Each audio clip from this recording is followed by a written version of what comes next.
Hello, this is the big video for the cult of the Black Grail, and the Black Grail has two sub-warband, the Dirge of the Great Hegemon, and one third-party official one, the Great Hunger.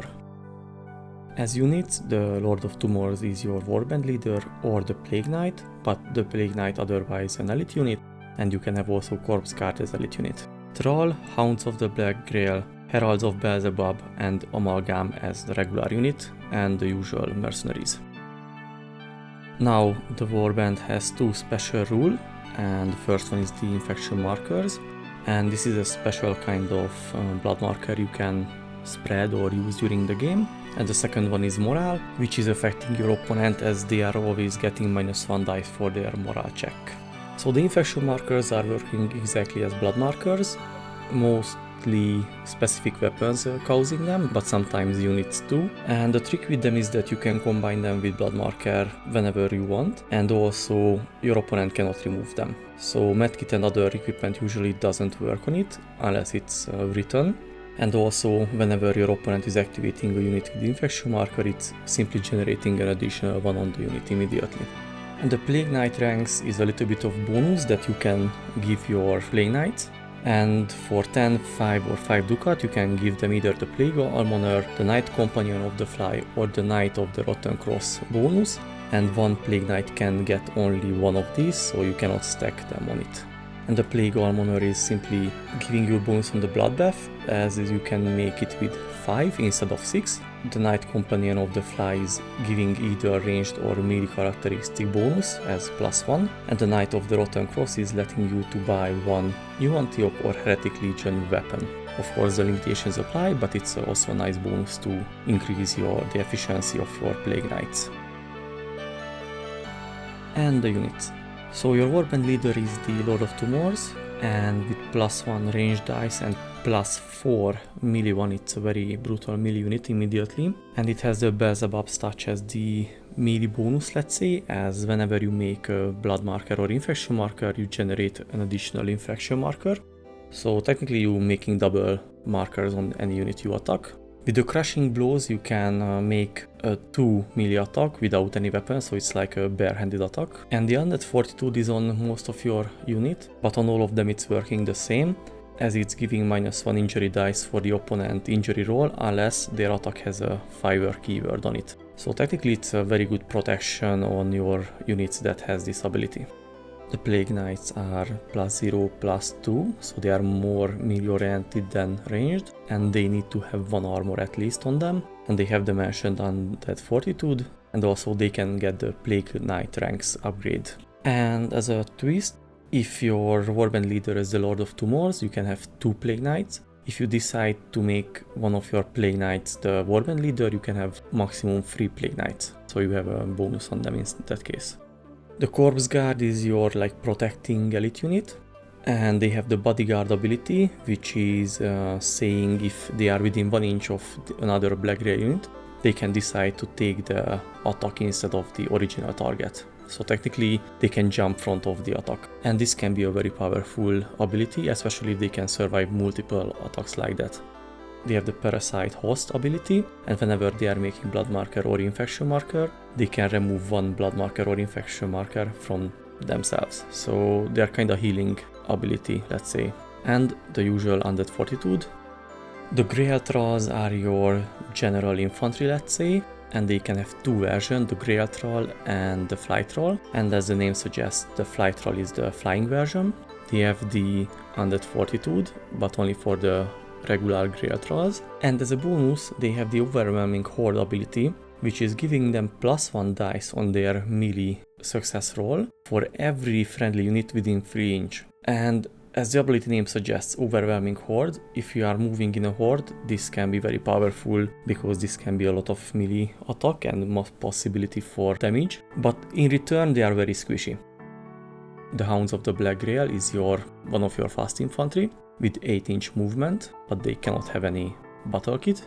And as abilities, it has the Disease Carrier, and whenever an enemy model within 1 inch is activated, it's immediately gaining 1 infection marker. And another extra, the frightening speed, is giving +1 dice for dash actions, and the movement characteristic is not halved when it's standing up from down state. For +5 ducat it can get the infested carcasses rule or ability, and this one is giving the infection markers keyword for their attack, so they are generating infection markers in that case. The teeth and claws rule letting them to attack melee without any weapon, and they have the usual undead fortitude as well. The Heralds of Beelzebub, they are another fast flying unit, and they are like the flies, and 10-inch movement, which is very fast, and other than helmet they cannot have anything else than ranged weapon. And the Infected Proboscis rule is letting the fly to attack even without a melee weapon, and if they are successful they can generate 1 infection marker, and they can remove 1 blood marker from themselves. And the Maddening Buzzing ability for +10 ducat, making every success roll within 8 inch as a risk roll for the enemy. The Amalgam is your strong guy, but it has 6 arm, so it can have 6 one-handed weapon or 3 two-handed weapon, and it has strong keyword. It cannot have the same weapon more than twice on it, also cannot have grenade, can have only 1 trench shield, and doesn't benefit from the shield combo rule. So it has a very complex rule, and you can give it a lot of different weapon, but it's also a very tricky unit, so be careful with it. And also it's very expensive in the end, not necessarily worth it, but it can be a very good asset if you're using it in the good moment. And it has the 6 armed monstrosity rule, which is letting them to take 1 attack in every shooting action for each weapon, and the same for each melee weapon in melee attacks, and doesn't suffer the offhand weapon rule. The corpulent rule is similar for the undead fortitude, but instead of -1 dice, it's giving -2 dice for the enemy injury roll, but it doesn't modify it by the fire attack keyword. It can make a trample action for any enemy model that is down, and this melee action or melee attack is ignoring the armor, so it's also very powerful. And the Unstoppable rule is simply letting your Amalgam retreat, and the enemy cannot make any attack with 32mm or smaller base unit models, so it can kinda protect them to get out of melee. And also it can move or charge if all enemy within 1 inch on 32 or smaller base. So it's like a walking tank, kind of. On the equipment side, they are very different compared to other warbands, as they have more restriction in item availability in some of their tables. And on range table it's already showing, but they have at least some unique item.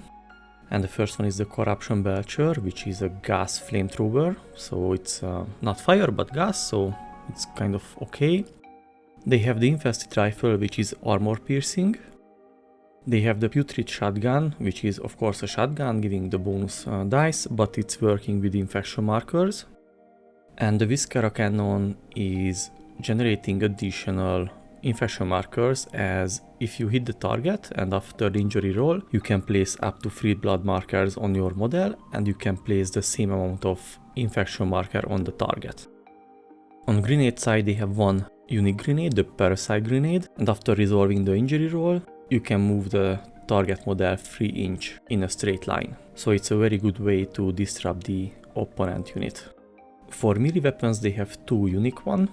The Beelzebub X, and this one is +2 injury dice and also infection marker keyword, and the Plague Blade also generating infection markers. On armor side they have no additional items, so the usual standard and reinforced armor. For shields they have the Black Grail shield, and this one is very powerful on the Corpse Guard, as you can redirect the fire on them, and this shield is working for ranged attacks, and you need to make a roll before the opponent is rolling for hits. If you fail, nothing happens and the enemy can attack. If it's a normal success, the opponent gets -2 dice for the roll, and if you have a critical success, the opponent attack is an automatic failure. So it's a very powerful combo for Corpse Guard and with this shield. And for regular equipment, there is the Compound Ice Helmet and the Grail Devotee as unique item. The Grail Devotee can be added to 2 elite units, and each of them can have 0 to 2 Devotee, and each one is giving +1 injury modifier for the injury rolls for melee attacks. And as the limit of 2, the first one is both for ducat and the second one is always for glory. And the compound dice helmet is giving +1 dice for the hit roll if the unit has this helmet. Glory item wise there is few unique one, which is the Armor of the Fly, the Beelzebub Embrace, Cup of Filth and the Locust Spitter. And the Armor of the Fly is giving a -2 modifier for the injury roll. Flying keyword, that's very important, and it makes it an 8-inch flying keyword unit. And the Suck Dry rule is letting you to make an additional melee attack after the first fight action, but this attack cannot injure the model, but if it's successful, it's just simply generating an additional blood marker on the enemy.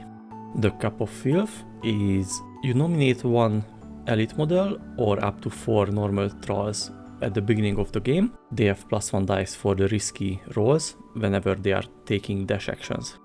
And the Beelzebub Embrace is, it's a very powerful one, but also expensive. And the unit cannot have any weapon, grenade, shield or equipment with health keyword, but instead you have a cleave 4 attack keyword, so you attack 4 times. And if all 4 times you hit the enemy, and if it's on a 32mm base or smaller, the unit is dead, and also the tough keyword doesn't matter in that case. So that's just very brutal, but very expensive.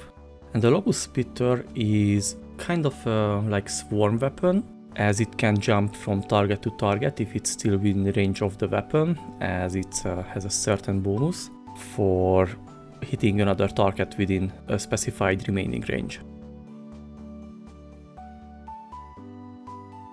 As for campaign and promotions, the Black Grail is in a very, I wouldn't fully say bad position, but in a very difficult one, as most of their units cannot be promoted, and the only one that can be promoted is the Herald of the Beelzebub, which is the Fly. Otherwise, you can only promote the Mercenaries. And that's kind of it about your options for campaign promotions.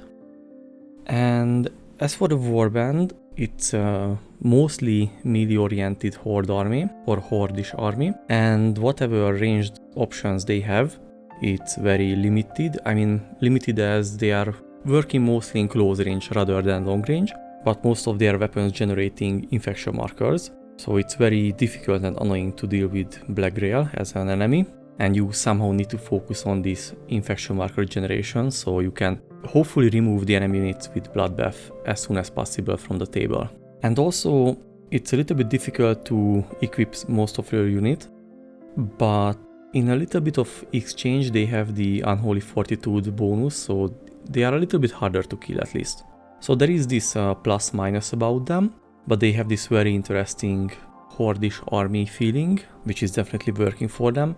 And the Lord of Tumor is very brutal because it has a basic +4 on the melee attack, so it can possibly remove units very effectively immediately from the table, especially if you manage to do a crit. And there is certain combos that you can do if you have, for example, one of the Patron skill, which is letting you to exchange a unit with this elite unit. And for example, what my friend usually does is that this ability is on one of his corpse guards, and he usually exchange one unit with the corpse guard and usually next to the Lord of Tumor, and immediately just bonking my unit and killing it. So it's also very brutal combos you can do with this army, but in exchange, yeah, your options are very limited in a certain way, so it's not easy to play with them, but definitely they have their unique twist in their rules generally, so I think it's a very interesting army and concept in general.